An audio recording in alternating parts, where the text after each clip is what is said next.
The three things that we get driving our wildfires are weather, topography, and fuels. And by fuels, I mean the vegetation that's out here in the forest. We can't control the topography and we can't control the weather, but the one thing we can control is the fuels that are out here.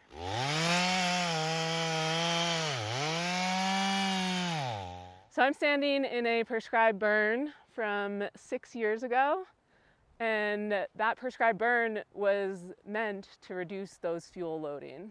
All right, the Flume Creek Prescribed Burn was done in 2018, and it's a 120-acre project. The goal of the project was to reduce hazard fuels in the area and increase the forest ability to deal with the catastrophic wildfire.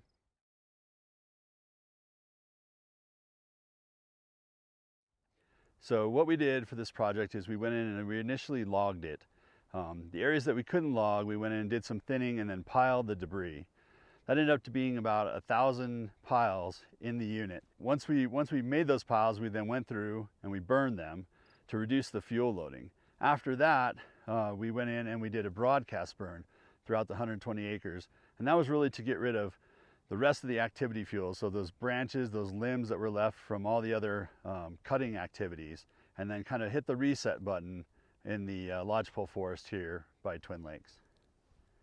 And we are seeing those effects right now because we have a wildfire 200 feet away that's being driven by those heavy fuel loading.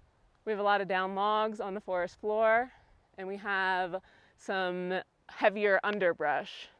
And we can see here that we are not seeing those heavy fuel loading.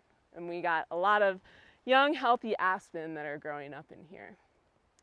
So this prescribed burn, this fuels treatment, has been a game changer for us in suppressing the Interlaken fire, because within the fire we were seeing really active fire behavior, 60-foot or more flame lengths from that down fuel component. And then as soon as it got to this prescribed burn, that fire dropped down to 4-foot flame lengths. It slowed down its movement considerably, and it was putting off a lot less smoke. And that allowed our firefighters to move in and safely suppress and put in a control line that we have right here next to us.